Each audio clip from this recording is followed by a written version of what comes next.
तो मैं मेरे स्टोरी का दूसरा भाग यानी दूसरा पार्ट डाली हूँ। अभी बहुत सारे पार्ट बाकी है, तो आज मैं स्टोरी नहीं डाल रही हूँ। मैं भिंडी के रेसिपी लेकर आई हूँ, एक साथ 3 रेसिपी है। तो आप सब मुझे कमेंट करिएगा कि आप सब में से किसको किसको मेरा ये स्टोरी मेरी लाइफ के बारे में पसंद है। आप लोग चाहते हैं ये स्टोरी को आगे बढ़ाना या नहीं चाहते हैं। आप लोग चाहेंगे तो स्टोरी को मैं आगे लेकर जाऊंगी, बहुत सारी स्टोरी है, और नहीं चाहेंगे तो मैं नहीं लेकर जाऊंगी।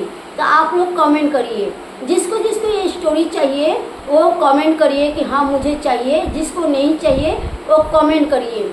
जिस चीज़ के बारे में कमेंट ज़्यादा होगा वो मैं करूँगी। अगर हाँ आप लोग बोल रहे हैं कि हाँ स्टोरी चाहिए, इस बारे में अगर कमेंट ज़्यादा होगा तो मैं आगे स्टोरी को लेकर जाऊँगी। और अगर एक कमेंट ज़्यादा होता है कि नहीं चाहिए तो मैं बंद कर दूँगी। तो आप लोग समझ सकते हैं मैं क्या बोलना चाहती और क्या बोली हूँ। तो अस्सलाम वालेकुम दोस्तों, आप सब कैसे हैं? उम्मीद करती हूँ आप सब अच्छे ही रहेंगे और बहुत खुश भी रहेंगे। अल्लाह पाक आप सबको सेहत और तंदुरुस्ती भरी खुशहाल लंबी ज़िंदगी दें। आप सबके बच्चों की 100 साल की उम्र हो, आप सबकी हर अच्छी वाली चाहत पूरी हो जाए। ढेर सारी दुआ है दोस्तों। तो आ गया धमाकेदार रेसिपी। एक भिंडी और 3 रेसिपी एक साथ बनाई हूँ, भिंडी आलू की 3 रेसिपी। तो आप सब फुल वॉच करिए, स्किप मत करिए। स्किप करेंगे तो कुछ ना कुछ मिस हो जाएगा। तो दोस्तों आज मैं भिंडी की 3 तरह की 1 2 3 स्टाइल में सब्जी बनाने वाली हूँ। मेरे किसी व्यूअर्स के मांग है कि आंटी आप भिंडी की सब्जी बनाकर बताइए। तो सबसे पहले मैं आप लोगों को धोने का तरीका बताऊंगी। आप लोगों को भी धोने का तरीका आता है, लेकिन मैं थोड़ा अलग तरीके से आज धोऊंगी, क्योंकि बारिश वगैरह में ना पानी में आजकल जम्स वगैरह बहुत होता है। तो मेरा 300 ग्राम जैसा भिंडी है। 1 चम्मच चाय के चम्मच से नमक ले ली हूँ। अब इसको अच्छे से मिक्स कर देना है, और मिक्स करने के बाद इस सारे भिंडी को इसमें डाल देना है। मेरे पास बर्तन इतना ही बड़ा था, आप लोग के पास बड़ा रहेगा तो बड़ा ले लीजिएगा। और इसे इस तरह से ऊपर नीचे करके मिक्स करना है, और कम से कम इसे 5 मिनट तक रख देना है। बीच में इसे 2 बार ऊपर नीचे कर लेना है। ऐसे क्या होगा, इसमें कोई केमिकल वगैरह रहेगा, जम्स वगैरह रहेगा, जम्स मर जाएगा, केमिकल और नमक से साफ हो जाएगा। और इसको 5 मिनट रखने के बाद फ्रेश पानी से अच्छे से कम 3 पानी तक इसे धो लेना है। भिंडी धो के हो गया है, पानी अच्छे से निकाल ली हूँ। आप लोग चाहेंगे तो कॉटन के कपड़े से एक एक इसका पानी पोंछ सकते हैं, सुखा सकते हैं, लेकिन मैं नहीं सुखाऊंगी, मैं ऐसे ही काटूंगी। अब आप लोग बोलेंगे कि इसमें पानी रहेगा तो लिप लिप करेगा, नहीं करेगा। दोस्तों मैं आप लोग के सामने बनाऊंगी, आप लोग देख लीजिएगा। दोनों तरफ से इस तरह से काट लेना है, और इस तरह से इसको साइज देना है। थोड़ा छोटा बड़ा अपने हिसाब से आप लोग साइज दे सकते हैं, लेकिन बहुत छोटा नहीं काटना है, इस हिसाब से काटना है। दिखा रही आप लोगों को। मैं आज 3 तरह की बनाऊंगी, तो आप लोग स्किप मत करिएगा। तो ये देखिए इस तरह से आप लोग काट सकते हैं। तो चलिए इसी तरह से मैं सब काट लेती हूँ। पूरा काटते हुए दिखाऊंगी तो फिर बहुत लंबा हो जाएगा, फिर आप लोग स्किप करना चालू कर देंगे।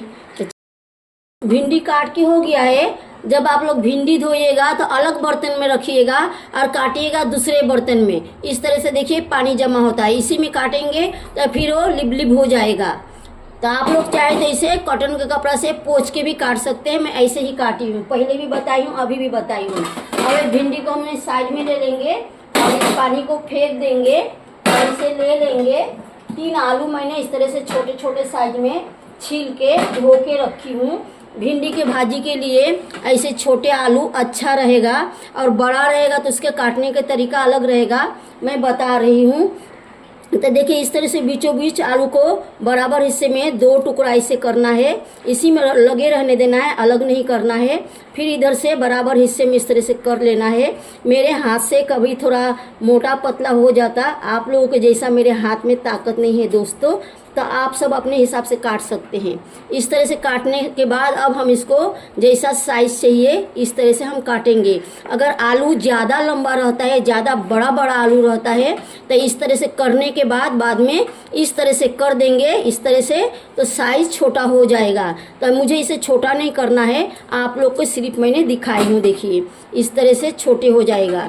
तो भिंडी की भाजी के लिए ऐसे साइज के आलू काटने से क्या होता है, ये टूटता नहीं है। अब बड़े बड़े जब चिड़ी हो जाता है ना, तो वो क्या टूटने लगता है, तो ऐसा नहीं लगता है। देखिए अभी वापस से समझा रही, ये लंबा है, देखिए इससे अगर लंबा साइज में ऐसा रहेगा तो ऐसे बीचों बीच 2 टुकड़ा करने का जो तरीका मैं बताई, इसी तरीके से आप लोग को कर लेना है।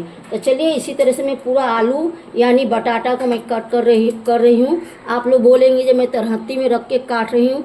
दोस्तों मेरे उंगली में आप लोगों के जैसा ताकत नहीं होता है, इसलिए तरहत्ती पे इस तरह से रख के काटती हूँ। कभी कभी नहीं होता है तो, और मुझे इस तरह से काटने की आदत हो गया है। देखिए मेरा हाथ नहीं कटेगा, मैं संभाल के काटती हूँ। कढ़ाई गरम हो गया है, तेल भी डाल दी हूँ। आप लोग जो भी ऑयल यानी तेल यूज करते हैं ले लीजिएगा और अच्छे से गरम करके इस तरह से कढ़ाई में लगा लेना है।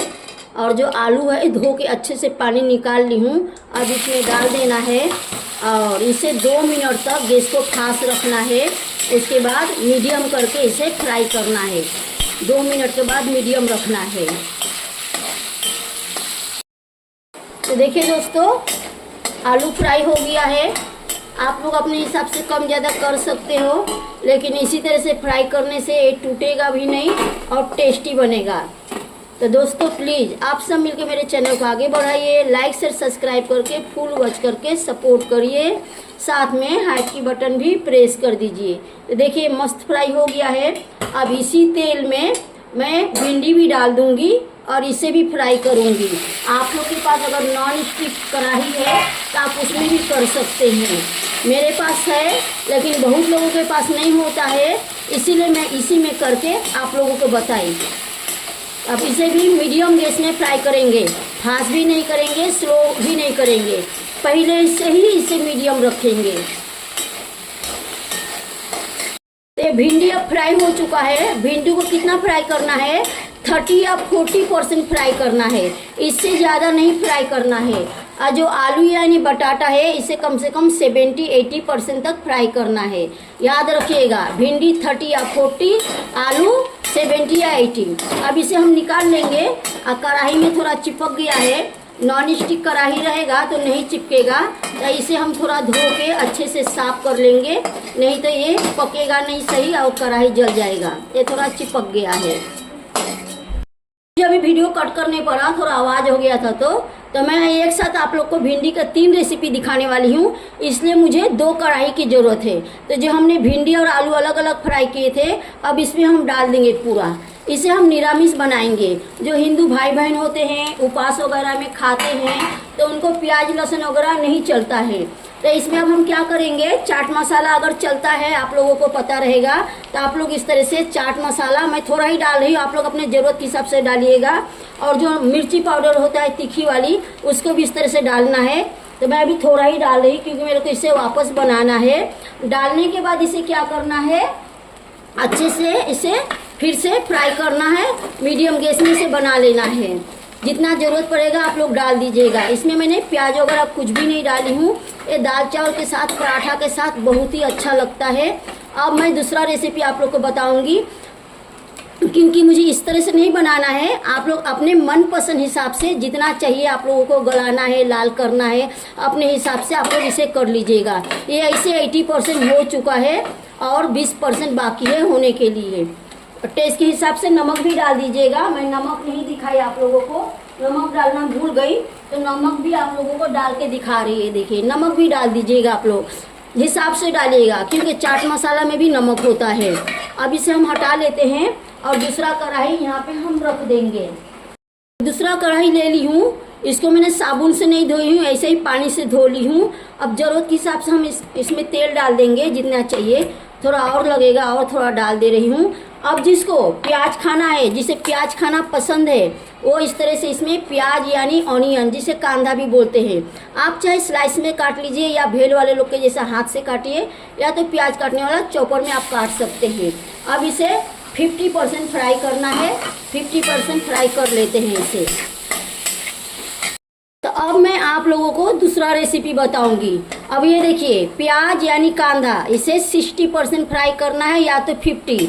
60 से ज़्यादा नहीं फ्राई करना है, नहीं तो बाद में जल जाएगा वो। अब जो हमने पहले ही नमक और हल्दी वगैरह डालने से पहले, ये तो एक रेसिपी मैं बता चुकी हूँ, थोड़ा थोड़ा डाली हूँ। तो अब क्या करना है, जो भिंडी और आलू हम फ्राई करके रखे हैं, सिर्फ भिंडी और आलू, उसको क्या करेंगे, इस प्याज के अंदर डाल देंगे। जिसे प्याज पसंद है वो इस प्याज के अंदर डाल देगा, जिसे नहीं पसंद है, जो पहले मैं बताई हूँ, इसी तरह से बना लेगा। अब ये प्याज के अंदर डाल देना है और ज़रूरत के हिसाब से चाट मसाला, नमक, मिर्ची पाउडर, हल्दी पाउडर डाल के इसे ज़रूरत के हिसाब से फ्राई कर लेना है। फ्राई करते करते अगर आपको लगता है कि कहीं आलू नहीं गला है, तो आप 2 मिनट के लिए ढक्कन से ढक सकते हो, लेकिन ये ऐसे ही गल जाता है फ्राई करते करते। तो मुझे और अभी तीसरा रेसिपी बनाना है, इसलिए मैं इसको डाल के नहीं बताई। तो दूसरा रेसिपी तो मैं बता दी कैसे बनाना है। अब ये तीसरे रेसिपी में क्या करना है, 60% तक प्याज फ्राई करने के बाद ये टमाटर को भी मैंने चॉपर में चॉप करके रखी हूँ, प्याज काटने वाला चॉपर। इस टमाटर को डाल देना है और इस तरह से मिक्स कर लेना है। मिक्स करने के बाद टेस्ट के हिसाब से नमक डालना है। तो मैं पहले नमक डाली थी, तो अभी और थोड़ा नमक डाल रही हूँ। अब इसमें ज़रूरत के हिसाब से हल्दी पाउडर डाल देना है जितना चाहिए, और मिर्ची पाउडर डाल देना है जितना आप लोगों को तीखा चाहिए, और चाट मसाला डाल देना है ज़रूरत के हिसाब से। और डालने के बाद इसे क्या करना है, मिक्स कर लेना है। पहले थोड़ा थोड़ा ही डालिएगा आप लोग, नहीं तो तेज हो जाएगा तो कम नहीं कर सकते हैं, और फीका हो जाएगा तो हम ज़्यादा कर सकते हैं इसे। अब इसे हम अच्छे से मिक्स कर लेंगे। ये अच्छे से मिक्स करने के बाद अब इसमें थोड़ा सा पानी डालना है। जिसमें मैंने टमाटर चॉप की थी, इसको मैं धो के इसमें थोड़ा सा पानी डालूंगी, बहुत ज़्यादा नहीं है, इसमें ज़्यादा हो गया तो इसलिए मैं थोड़ा बचा ली। अब इसे मिक्स कर देना है, आगे इसको फास्ट करना है, फास्ट करके इसे उबाल लेना है। तो प्लीज़ दोस्तों, एक बार और आप लोगों से मैं रिक्वेस्ट करना चाहूँगी, प्लीज़ आपसे मिलके मेरे चैनल को आगे बढ़ाइए, लाइक से सब्सक्राइब करके फुल वॉच करके सपोर्ट करिए। तो देखिए, बातों बातों में ये खौलने लगा, तो इसे हम वापस से मिक्स कर देंगे और ढक देंगे, और गैस को हम स्लो कर देंगे, मीडियम भी नहीं, फास्ट भी नहीं, और बीच बीच में इसे हम चला लेंगे 2 से 3 बार। ढक्कन खोल लेते हैं। बीच में मैंने 2 बार चला दी थी, 2 बार, इसे 5 मिनट तक रखी थी। अब देखिए तेल छोड़ दिया है। आप लोग चाहे तो इसे मेसर से मेस कर सकते हैं, मुझे मेस नहीं करना है, इसी तरह से दाना दाना है, देखिए ऐसे ही रखना है। एक कण जब मुंह में आता है तो बहुत ही अच्छा लगता है। याद रखिएगा, जब इस तरह से तेल छोड़ देगा तो आप जो आलू वगैरह भूज के रखे हैं इसी के अंदर डाल देना है। ये हो गया तीसरा स्टाइल। अब तीसरा स्टाइल का ही मुझे बनाना है। अब इसे अच्छे से मिक्स कर लेना है, और स्लो गैस पे मैंने टमाटर प्याज को पकाई हूँ। स्लो गैस रखिएगा, मीडियम भी मत रखिएगा, फास्ट भी मत रखिएगा, नहीं तो पकेगा नहीं और पानी सूख जाएगा। पकना चाहिए टमाटर अच्छे से, इसलिए मैंने 5 मिनट रखी हूँ। टमाटर और प्याज का कच्चापन चले जाना चाहिए, तभी ये टेस्टी बनता है। अब इसे हम क्या करेंगे, ढक देंगे और गैस को स्लो रखेंगे, फास्ट भी नहीं करेंगे, मीडियम नहीं करेंगे। अब बीच बीच में ज़रूरत के हिसाब से हम चला लेंगे। उनको खोल लेंगे। मैं इसे 3 मिनट तक रखी थी, आप लोग अपनी ज़रूरत के हिसाब से रखिएगा। 2 से 3 मिनट तक इनफ हो जाता है, ज़्यादा रखने से ज़्यादा गल जाएगा। तो मैं 3 मिनट तक रखी थी। अब इसमें हम धनिया पत्ता डाल देंगे। सिर्फ धनिया पत्ता का मैंने पत्ता ली हूँ, डंठल नहीं ली हूँ। दोस्तों वीडियो थोड़ा कट गया, कुछ आवाज़ आ गया, इसके लिए। तो धनिया पत्ता डालने के बाद जो हरी मिर्च है, आप अपने ज़रूरत के हिसाब से जितना आपको तीखा चाहिए उतना ले लीजिएगा। मैं 1 हरी मिर्च डाल दी हूँ इसके अंदर। अब इसे हम क्या करेंगे, ऊपर नीचे कर देंगे। 1 मिनट जरा मैं इसे पकड़ लूँ, हिल रहा है। अब इस तरह से हम इसे अच्छे से मिक्स कर देंगे। ध्यान रखिएगा, हिसाब से रखिएगा, नहीं तो फिर आलू जो है वो गल के हलवा बन जाएगा। सब परफेक्ट होना चाहिए, ये फ्राई करते टाइम ही आपको ध्यान रखना है। अभी हम मिक्स कर दिए। अब इसको हम ढक देंगे और ढक के सिर्फ 1 मिनट के लिए छोड़ देंगे। उसके बाद गैस को हम बंद करके ऐसे ही थोड़ा देर के लिए छोड़ देंगे। दोस्तों, आलू और भिंडी की सब्जी की फाइनल लुक देखिए। 3 तरह की सब्जी बनाने आप लोग को बताई हूँ। बहुत ही टेस्टी और यम्मी बनता है। एक बार आप सब मेरे स्टाइल में बना कर देखिए। 2 पराठा के जगह पे आप लोग 4 पराठा खाएंगे। 1 प्लेट चावल के जगह पे 2 प्लेट खाएंगे दोस्तों, और उंगलियां चाटते रह जाएंगे। ये इतनी टेस्टी बनता है दोस्तों। तो आज मैं टेस्ट करते हुए नहीं बताऊंगी कि चावल और रोटी कुछ भी नहीं है मेरे पास। अभी बनाने के लिए टाइम लग जाएगा, क्योंकि मुझे इसे अपलोड करना है टाइम से। तो चलिए ब्लॉग को यहीं पे एंड करते हैं। फिर हम अगले ब्लॉग में मिलते हैं। फिर कुछ एक नया सा लेके मिलेंगे अगले ब्लॉग में। तब तक के लिए बाय दोस्तों।